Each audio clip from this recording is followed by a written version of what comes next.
బీబీసీపై Trump వేసిన పరువు నష్టం వేసిన దావా ఎంతో తెలుసా? అక్షరాల మన కరెన్సీలో 90,000 కోట్లు. మియామిలోని ఫెడరల్ కోర్టులో 46 పేజీలతో ఈ దావా వేశారు. శాంతియుత నిరసనలకు పిలుపునిచ్చిన తన ప్రసంగాన్ని 2 చోట్ల సవరించి ఉద్వేగభరితంగా మార్చారని ట్రంప్ ఆరోపించారు. తన పరువుకు నష్టం కలిగించడంతో పాటు ఫ్లోరిడా చట్టాలను ఉల్లంఘించి అన్యాయమైన వ్యాపార విధానాలు పాటిస్తుందని అందులో వాదించారు.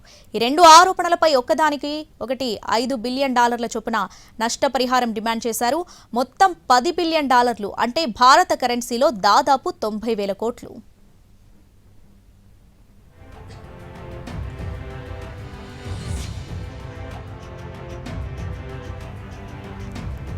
అమెరికాలోని క్యాపిటల్ హిల్ పై దాడి సందర్భంగా 2021లో అధ్యక్షుడు డొనాల్డ్ ట్రంప్ చేసిన ప్రసంగాన్ని తప్పుడు అర్థం వచ్చేలా మార్చేసి బీబీసీ చిక్కుల్లో పడింది. ఆ రోజు ట్రంప్ సుమారు గంట పాటు ప్రసంగించారు. దీనిని తన పనోరమా డాక్యుమెంటరీలో బీబీసీ తప్పుగా మార్చి ప్రసారం చేసింది.